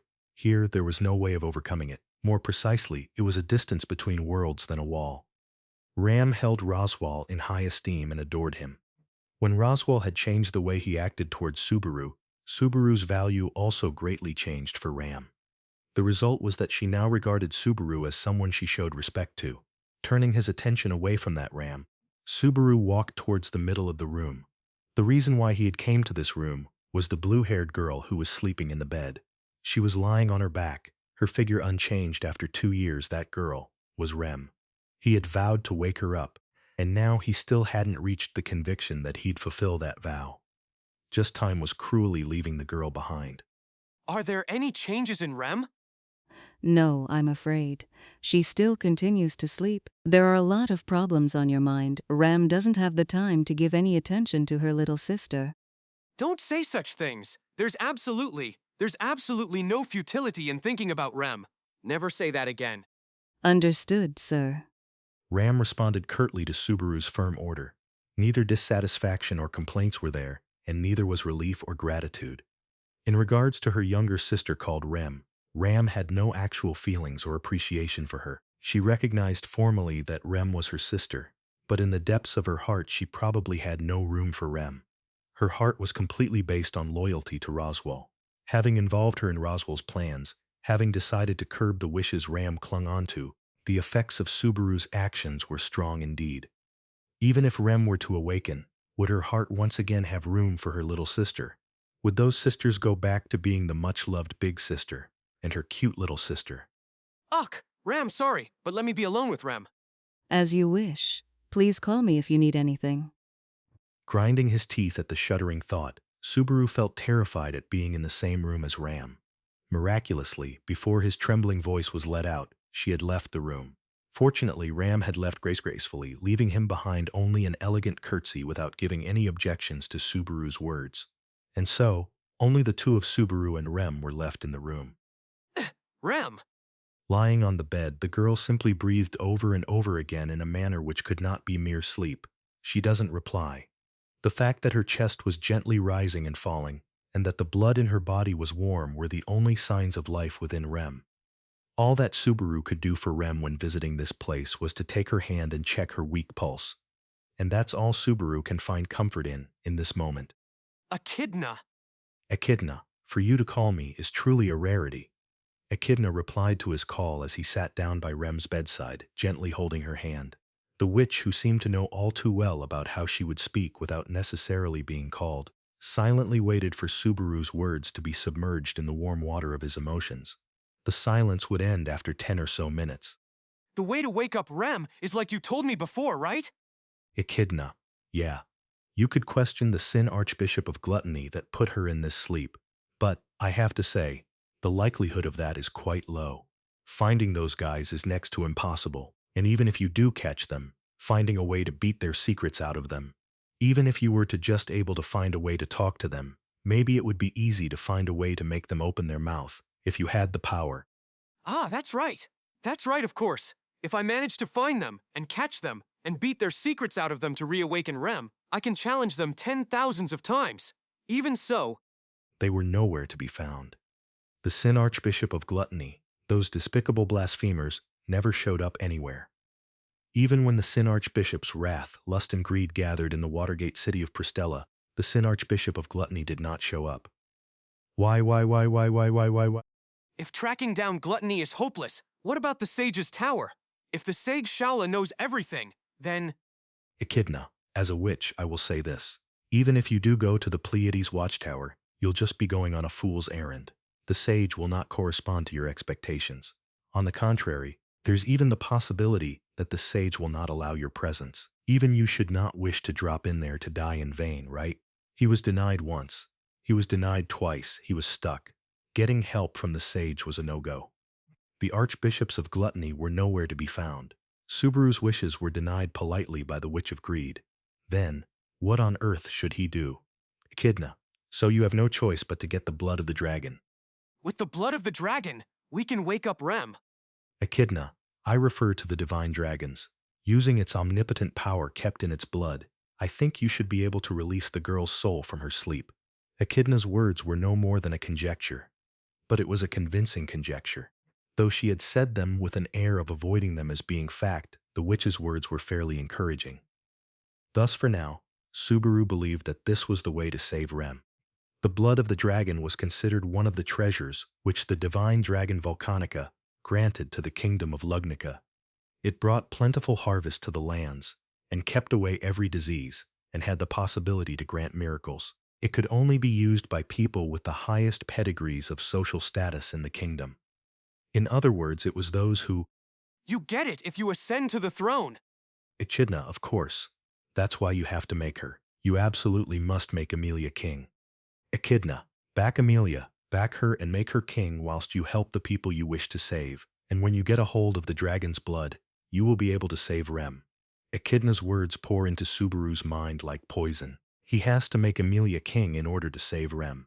Making Amelia king was one of Subaru's aims that he wanted to meet to fulfill Amelia's wishes. It was of utmost importance. Supporting Amelia would lead to saving Rem. To make Amelia king, to save Rem. As a result, Rem would be saved thanks to Subaru wanting to make Amelia king. Therefore, Echidna. Therefore, Stop, you idiot! Don't try and swing my determination like that every time you can. Why are you trying to place Amelia under me like that? Echidna, but that wasn't my intention.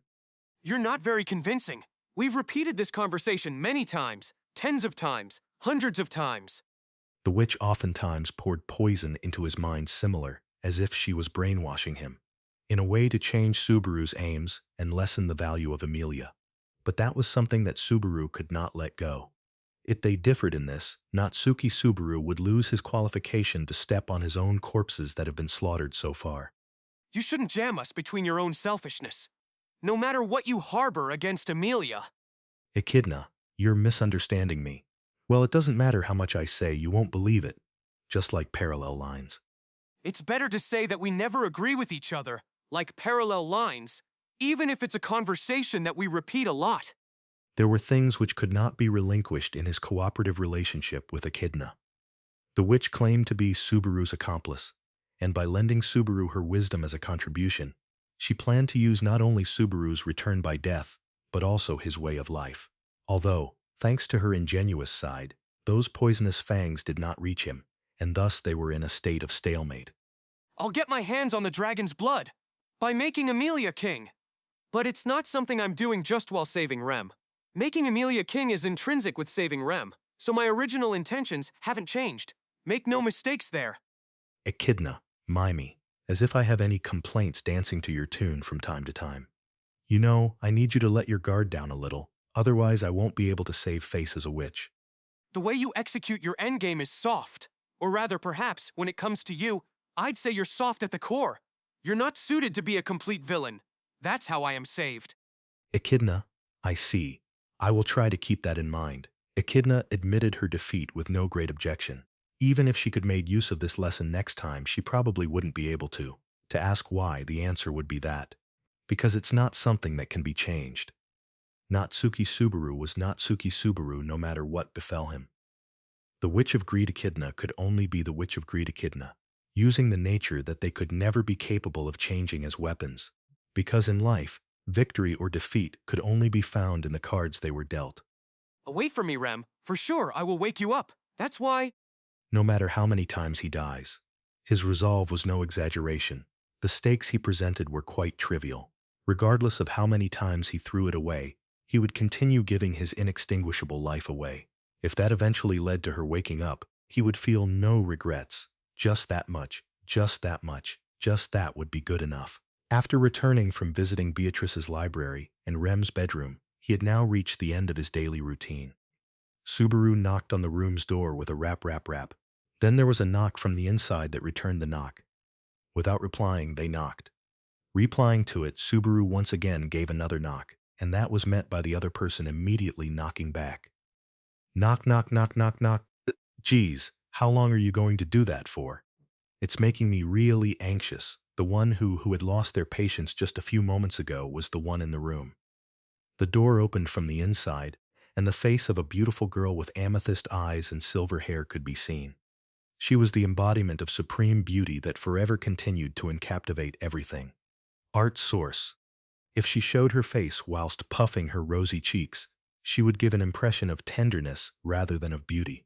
Suddenly, Subaru started to laugh. What are you laughing for? Ugh, Subaru's such a twit. Twit? No one says that word anymore these days. It was Amelia Tan that started to return the knocks just before. I just went with the flow. You say it like that? Whatever. Then if it's like that, I just won't let Subaru into my room. Amelia tried to close the door, her face etched with annoyance when she heard Subaru speaking through his laughter. Seeing that, Subaru became anxious and put his hand in between the door. OW! Ah, Subaru, are you okay? Amelia jumped at Subaru's over-exaggerated shriek of pain after having had his fingers jammed in the door. Quickly jumping out of the room, she hurriedly grabbed Subaru's aching right hand and, Nom nom nom. Amelia-tan, isn't that a little bold? Nom nom nom nom nom.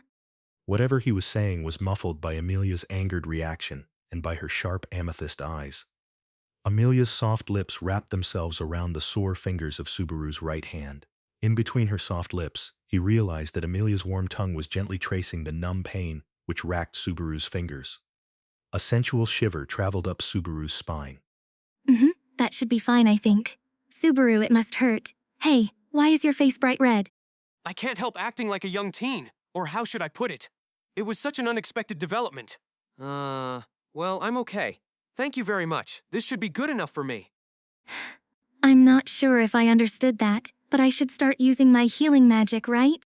Amelia's face broke out in confusion as Subaru bowed down his head, sticking up his fingers which had been licked.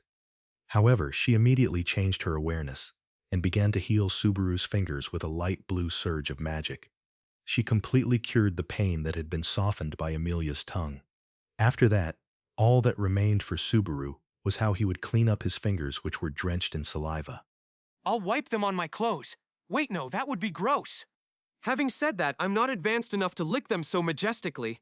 But if I let this chance escape... Sorry, I got them covered in my drool. Yep, all clean now. Damn it! It was a choice with a time restriction? Not even taking note of the astonished Subaru, Amelia wiped Subaru's fingers with her handkerchief with great delight. And after that, she suddenly looked at Subaru's neck. Her eyes blinked rapidly. Beatrice's scratch marks had been left there without curing them. Amelia had noticed them with her sharp eyes. She gently placed her white fingers on those wounds. Subaru, that looks painful. What happened here? This? I just got my neck caught on something on the way here. Liar. She interrupted Subaru's words as he had been trying to smooth over the situation. Amelia spoke just that one word. She opened her eyes wide open and stroked Subaru's wounds with her fingers over and over again. And then she muttered just one thing. It was Beatrice, wasn't it? Suddenly saying that, Amelia's voice was frozen of all emotion. In an instant, a large quantity of pure white strength surged from Amelia's body. It swept down the mansion's hallway in one fell swoop, and Subaru's skin was caressed by a great burning cold. The air froze, the chill caused the air to crackle, and Subaru said in a panic, Amelia! Amelia, calm down! Everything is okay, everything is okay! Amelia, look at me! Amelia. He forcibly stretched his arms out and hugged the girl's trembling body as he called out to her. He called out Amelia's name many, many times to her ear. He was pressed up right next to her as he shouted with his own reflection visible in her amethyst eyes. To his voice, Amelia's eyes shifted out of focus and a small whimper leaked out of her voice. In an instant, the cold air that was spreading out all around the mansion's top floor vanished, and even the overwhelming pressure surrounding everything vanished. Things went back to as they were before. That was dangerous. A little more of that, and Reinhardt would have come rushing in. Emilia now, Amashi. It's okay. Amelia-tan is a good girl, everything is okay. Rolling his eyes, Subaru sat down to face Amelia, who had sat down on the floor. As she clutched her head, unable to digest what had happened, Subaru patted her on the back many times in an attempt to calm her down. Gradually, Amelia's breathing regained its composure, and then she looked at Subaru's face timidly and said, Sorry, I acted weird again. It's all right, because any troubles hoisted by Amelia-tan aren't troubles at all. That's the role I want to take. Don't worry. Yeah. Amelia nodded happily at Subaru's words. Subaru would not let go of her body until her heart truly settled down. Amelia's emotional instability was influenced by the fact that she couldn't surmount the trials of the sanctuary. In the end, he didn't know what she saw in the first trial, which showed glimpses of one's past.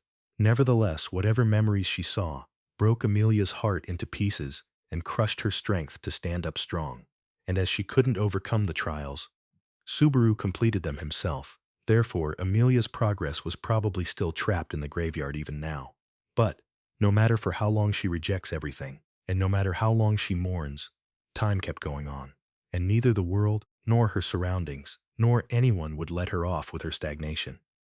That's why Subaru continued to take Amelia by the hand, even when she'd halted to a stop. Sorry, Subaru. I'm still causing Subaru trouble. It's okay, it's no problemo, no problem at all. Rather, it makes me feel welcome. Oh, Subaru, I'm okay, I've calmed down.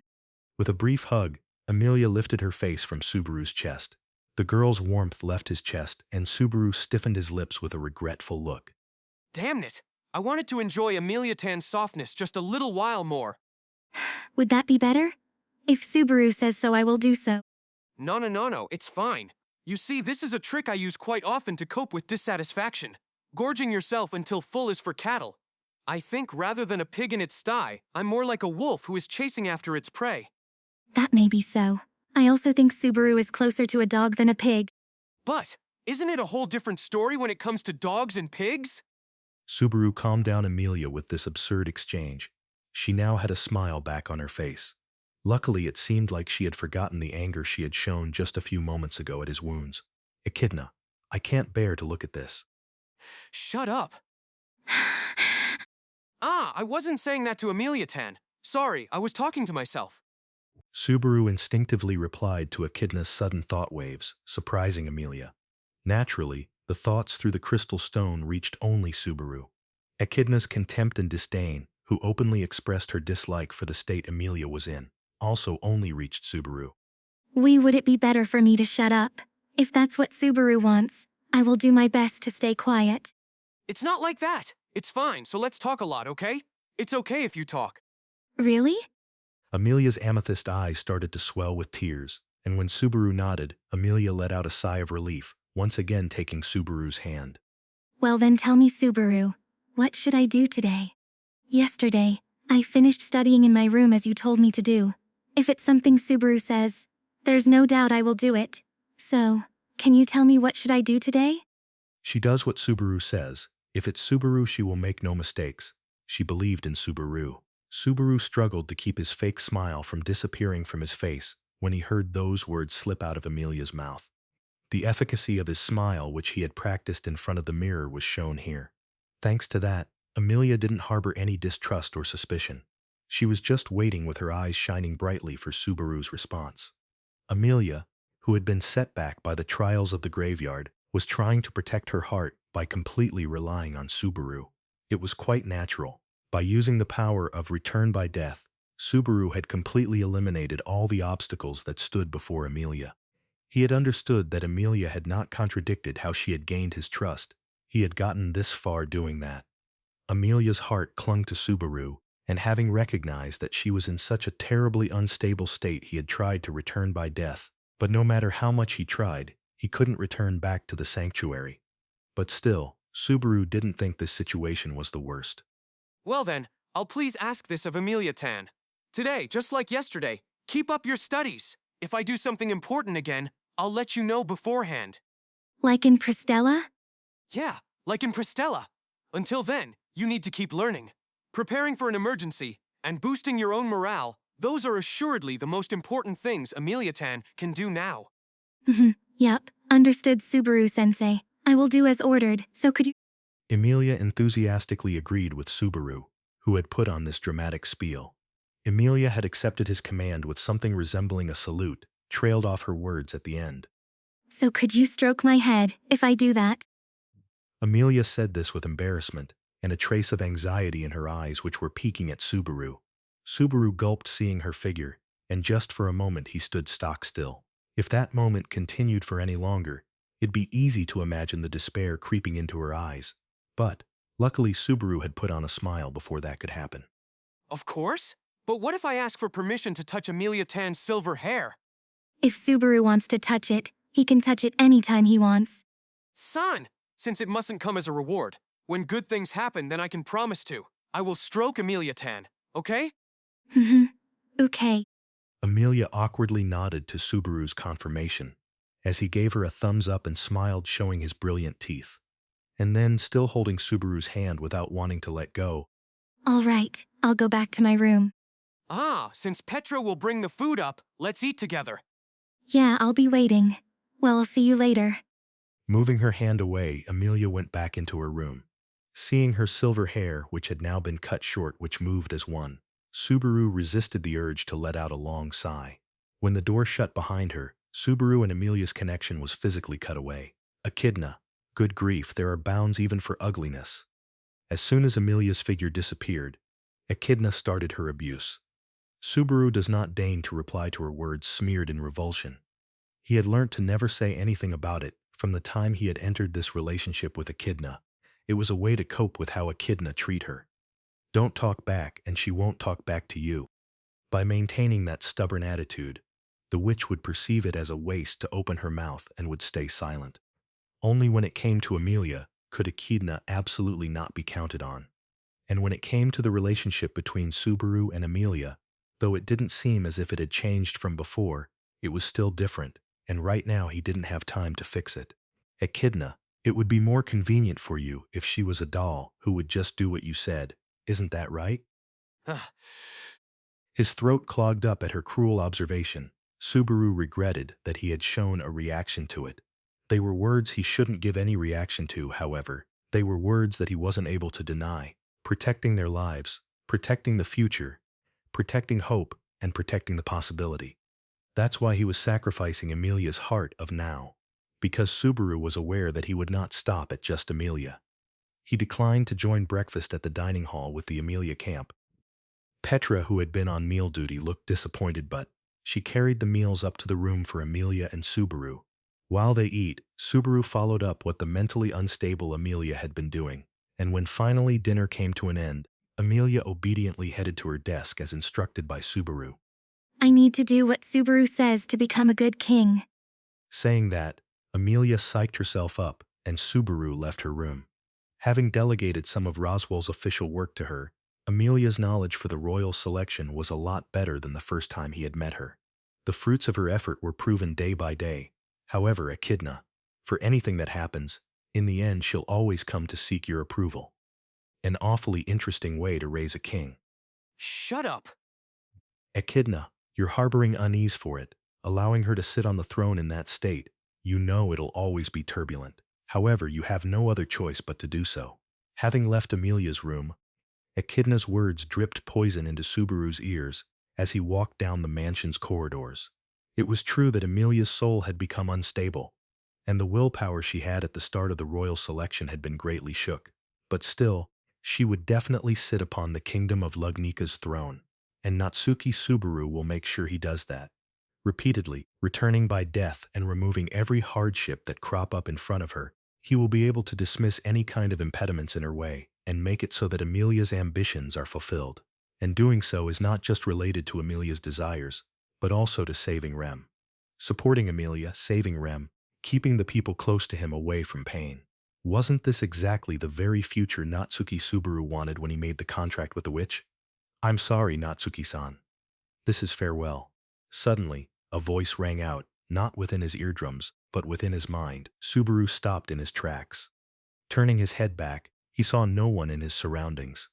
He thought it may have been the bad tastes of the witch. But that couldn't have been her thought waves. It was something far different. It was a call from his own memories. The voice continued to speak. I'm Natsuki-san. Even though things are like this, I thought of you as my benefactor. I thought of you as a person I owed a great debt to which I wanted to pay as soon as possible. The voice continued to speak. But I saw your decision and I understand it. You don't want anyone's help, and on the contrary, you're going to try and somehow do everything by yourself, and you can do it. The voice continued to speak. Therefore, this is my way of returning the favor. Since you probably will try to protect everyone who you are close to, I will take my leave. The voice continued to speak. Well then, goodbye, Natsuki-san. Take care of yourself. The voice continued to speak. I thought of you as my friend. The voice continued to speak. You wouldn't have thought that, though. HK! Just as the last of his words resounded in his mind, Subaru punched the wall next to him with all his might. A dull clunking sound resounded throughout the corridor, and Subaru's hand cracked pitifully. As blood spread down his fist, Subaru breathed out a ragged sigh and put his other hand to his head.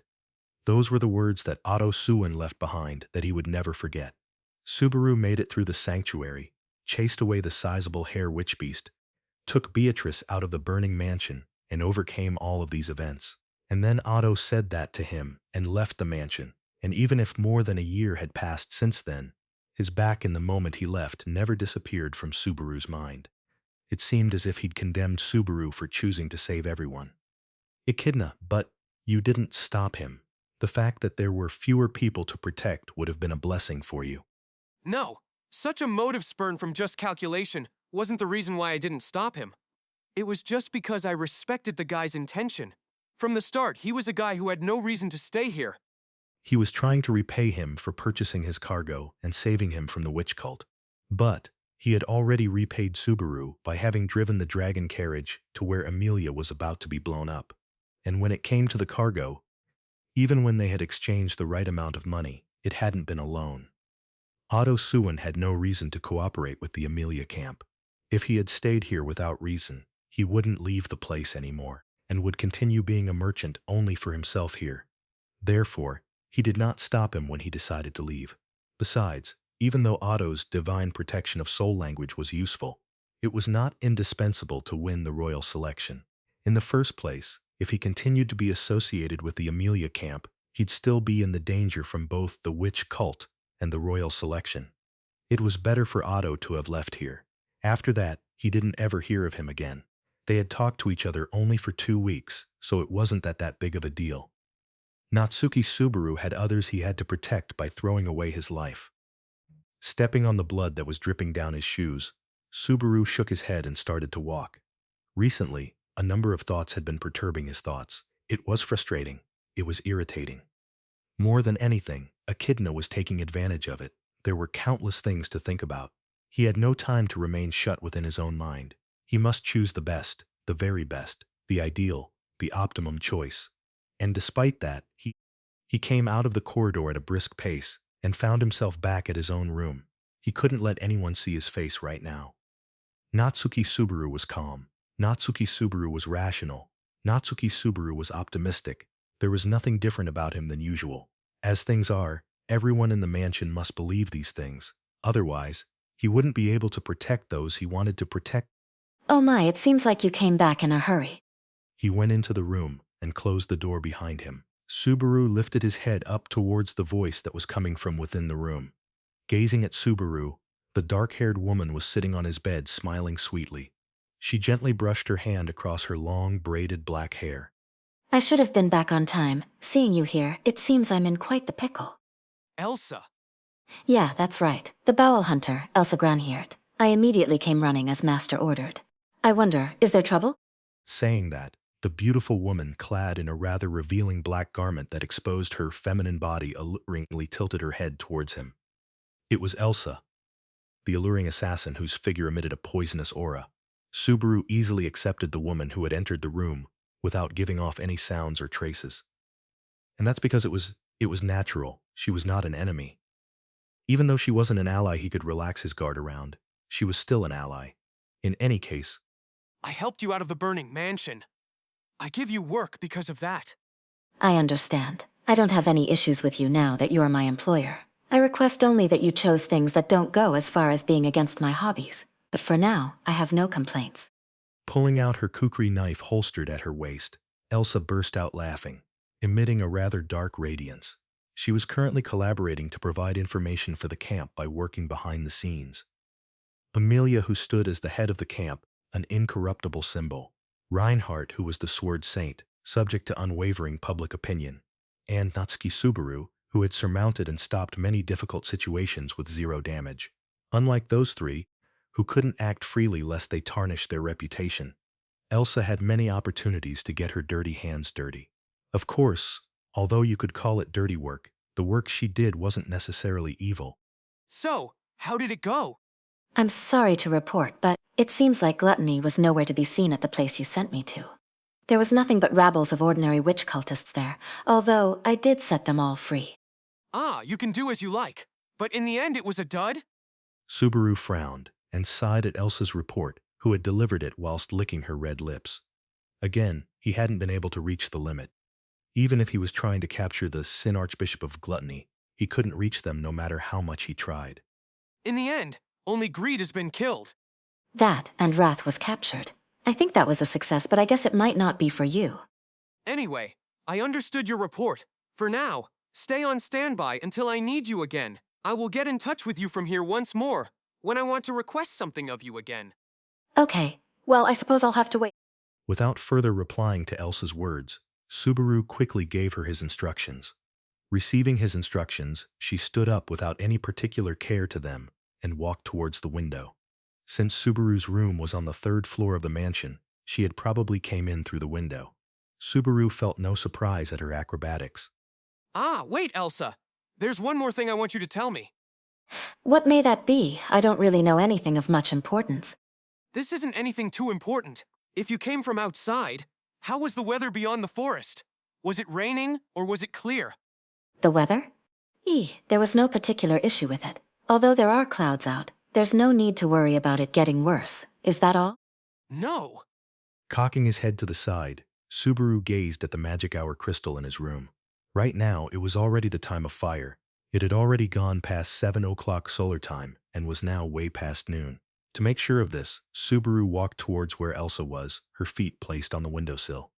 I want to ask you to do something. Please lop off my head with that knife. Your head, I wonder, have you lost it already? Are you calling me insane? I'm just asking you to do something that has to be done. Elsa curiously widened her eyes at Subaru's remarks, and then let out a ferocious presence. But Subaru's attitude remained unflinching as the sun's rays bathed him. Seeing that, Elsa shrugged her shoulders. As a rule of thumb, people who have their heads lopped off typically die, you know. I suppose I also apply to that rule. I don't know about you, though. I think I would also die if my head were to come off. Are you sure about this? I should have said this when I helped you. I will ask for a single unrelated thing, so listen to what I have to say then. Right now's the time. All of a sudden, Elsa narrowed her eyes at Subaru repeating himself. And then, picking up her arm de guerre, she started to twirl the sharp blade of her kukri knife around the palm of her hand. Any last words? Make it painless. Ah, also, after I die you can do whatever you want with my guts, but don't lay a finger on anyone in the mansion. Well, in any case, that's why I have Reinhard around. Before he could finish his words, Elsa's arm cut through the wind. For a moment, Subaru's field of vision was toppled over. As the view around the room spun around, he saw blood splashing in the familiar room. And cleaning the room is going to be hard on Petra. As he thought that, Subaru's life blinked out. On when he woke up from his empty dream, Subaru always experienced a suffocating sensation. However, his release from there was too early. Perhaps it was because Natsuki Subaru was reconstructed in a different way when waking from his sleep. Subaru jerked up violently, placing his hand against his forehead, which was drenched in sweat. It was colder than the sweat you get when sleeping, closer to the cold sweat he'd get when losing his life. In any case, Subaru's body was on top of the sofa in his own room, and the sunshine was streaming in from the window. Is it morning? Touching his neck, which should have been cut, Subaru rose slowly. Cocking his head, he checked to make sure that his head wasn't lolling about somewhere on the floor. He checked the time using the magical hour crystal which was above his door. The crystal was glowing a light green, showing that the time was early morning. Then the question that remained was which morning was it? To find that out, Subaru touched the pendant he was wearing. The black crystal was fastened by a chain which connected Subaru's reality with the dream castle. A warm sensation and a pulse streamed through the crystal which he held in the palm of his hand. When Subaru's pulse coincided with it, and when the white light appeared, it was proof that the world had completely changed. When he opened his eyes, Subaru once again was standing in the middle of the vast grassy plain. When he turned his head back, the hillock was there. Right besides the flower garden, underneath the parasol, on the other side of the white table, he could see the witch garbed in black clothes facing towards the white table sipping from her cup. Going up the hill, he headed down towards where the witch was. Hey, what day? Placing his hands on the table, he snarled this at the witch, who was gracefully continuing her tea time. However, she didn't say anything back. She simply silently pointed at the seat across from her. That chair was empty, and a cup of tea had been prepared for the visitor. That was the minimum condition for participating in her tea party presented to Subaru. Damn it, I'll drink it, I'll drink it! Grabbing the cup while smacking his lips, Subaru gulped down all of his tea in one swig. And just when he opened his eyes wide open from the warmth of the freshly prepared tea, Whoa! Just a second, just a second. You do know that you didn't really have to do that? Shut up! Playing the part of a witch that's difficult to please, this only happened because you insist on such problematic processes. Subaru was choking on his tea which had gone down his windpipe. Even Echidna stood up from her seat in a rush. Then she put her hand on Subaru's back and continued rubbing his back until his cough subsided. Whilst spluttering, Subaru said, What about the tea? It's fine this time. Also, the tea I worked so hard to brew was puked out by you. I really can't put anything past you. And the table too, letting it stay dirtied like this, is a pity. Echidna shook her head at Subaru, trying to correct his transgression whilst he wiped his mouth. The witch looked at the table that had been stained by the tea Subaru spat out and lightly clicked her fingers. And then, the table started to come apart as if it was melting, until it vanished into dust. Come now, you even dirtied the chair a bit. A man who dared to make me stand while talking is rare indeed. Truly, you're a sinful man. Choking and spitting out the tea is no big deal. Compared to that, we have more important things to discuss. Casting aside his banter with Echidna who teased him, Subaru pointed his finger up. What he had to confirm was just one thing. What day is it today? It must be the 14th of Kisdem, right? Echidna? I just want to make you a bit anxious. If you are too impatient, things will escape from you. Echidna. He had no time for the witch's games. Echidna responded to Subaru with a shrug of her shoulders and said, That's correct. Don't worry. Your death brought you back to the morning of this day. It looks like your latest starting point was affixed to the morning of this day. Were you sure of that? Answering Subaru's question, Echidna counterattacked it from her own side. On the other hand, Subaru was relieved that he had confirmed it was the same morning that he had returned by death toe. And with that peace of mind, he shook his head at Echidna's question. No, I wasn't particularly sure. At the worst, I thought I'd gone back to the previous save point. Your previous one was set at 2 months ago. You did so many good things using your powers. Maybe. Even Elsa is surprised every time. What an unfathomable feeling. Nonetheless, even the assassin Elsa questioned the sanity of her employer when he asked her to kill him. Even so, she immediately put aside her indecision and obeyed. She was an excellent means of using return by death in an emergency. It's just that my return by death old back to this morning. That's right. So it seems, if that's the case, it looks like problems may soon spring forth again. Closing her eyes, Echidna agreed with the frowning Subaru's remarks. The starting point of his return by death and the shift of his new save point. That was the harbinger of hardships ahead which couldn't be overcome without having return by death.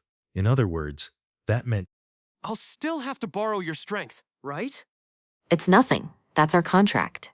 Besides, to date, lending you my strength hasn't done much. At best, I can try and meddle for you from here with all of my might. With all your might, it'd be nice if you could help me with just that. A witch wouldn't fall under someone's palm. If I simply do as instructed, it'll set a poor example for the other witches. averting her gaze, Echidna let out her words in with something like embarrassment as she streamed her fingers through her long white hair. Although Subaru didn't remember perceiving in her figure something like the ringing of her chest, he felt as if he had seen something nice before the eves of battle. Anyhow, I will count on you, Witch of Greed. I am sure you will. I will wait here for you to affront the impending turmoil. If you are able to, being more cooperative in satisfying my endless curiosity would make me happy indeed. I refuse to do that. If I went along with satisfying your endless curiosity, it'd be just a matter of time until the human parts of me wither and die. Who would try to satisfy you in trying out infinite choices? Truly a pity. It seemed that, with Echidna's light-hearted gesture, the tea break before the upcoming battle had ended. The point of return by death had changed unexpectedly, but in a sense, this meant he had gotten a chance to give the first strike. If I use return by death to make the first strike, could I make a surprise attack? Musing about this, Subaru went down the hill and moved towards the door that would take him back to reality. Echidna softly raised her voice to him, behind his back. Come to think of it, Yeah? if you hadn't grasped that the point of return by death changed, why did you expressly use return by death? That was because... Because going through the dream world's door, Natsuki Subaru consciousness spiraled back towards reality. Looking up at above the door, The time shown by the magical hour crystal hadn't changed since before. As always, Subaru headed towards the bathroom. He washed his face, brushed his teeth, took the trouble to put on his fake smile, and finally quickly changed his clothes. And, just as he finished, Subaru-sama, are you awake? the sound of a knock from outside his room reached him, and Subaru got up from the sofa on time. Then, putting his hand on the door, he opened the door. Hey, good morning, Petra. You look cute this morning, too. The door opened abruptly, and Petra stood on the other side, her eyes wide open. But, after realizing that Subaru was just teasing her, she laughed. Geez, please don't surprise me like that. I'm sorry. Well, Petra, aren't you going to greet me? Really? You can't regret it even a little? Okay, good morning, Subaru-sama. Today is once again a splendid morning, you know. Without mentioning Subaru's frivolous attitude, Petra continued to give him her lovely smile. Her words were exactly the same as the morning before returning by death. That being so, the next things she would say be exactly the same. I agree. It's a splendid morning. Today, too, Petra looks cute. I don't even need to say it. Subaru's still saying such things. But there are clouds hanging over the sky beyond the forest. It seems that the weather may get worse this afternoon. I have plans to go shopping this afternoon. I hope it'll stay sunny. He listened to the girl talk about what she wanted to do, speaking in a manner which befitted her age. Subaru started to laugh. Seeing that, Petra puffed out her cheeks. But Subaru hastily replied with a, I'm sorry, and continued to speak. But, rest assured, Petra, today will stay sunny. The clouds give off a false impression and won't be a problem. I can say that for definite. Huh? Really? That's super helpful. But how do you know? Well, that's because... Petra inclined her head in doubt and widened her eyes at Subaru's assertion. Giving her a full-toothed smile, Subaru answered the girl's query. Because I just returned for this, putting my life on the line for it. A meadow of green, a garden's fragrance drifting through the hillock, a white parasol and white table in fixed position, a black dress as if in mourning, a girl with white hair elegantly tilting her teacup. As she relished the warm taste of the tea, the witch allowed an insouciant sigh to escape. Using one's own life, to save them, to protect them, to keep someone from them, contributing it thus. How virtuous, how noble, surely deserving of everyone's exaltation. Furthermore, not just the once, but challenging an endless cycle of hardships is the impression it can't help but give. Pressing her hands to her chest, the witch considered the boy with whom she'd had a contract, desperately seeking his ideal, pressing onward despite being struck endlessly by reality. Possessing the most wretched power of return by death as his own, all in order to love someone.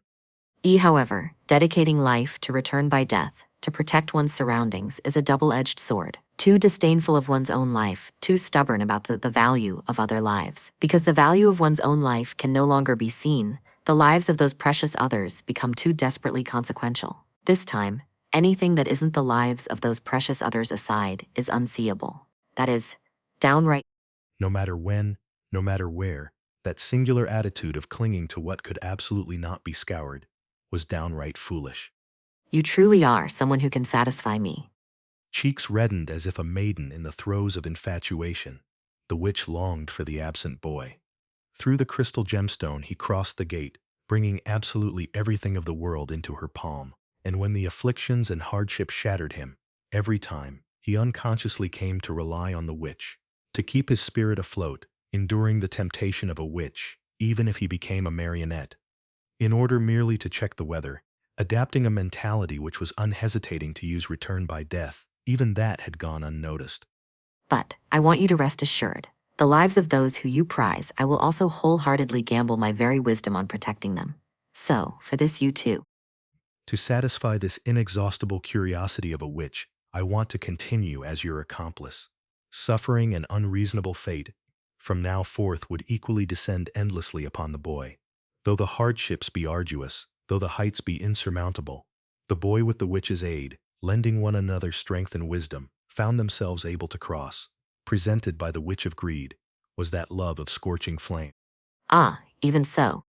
The boy crossed the grand gate, the boy sprinted to offer protection, the boy's guardianship bore fruit. Feeling many scarred hearts resulting from the boy's protection, the witch sighed.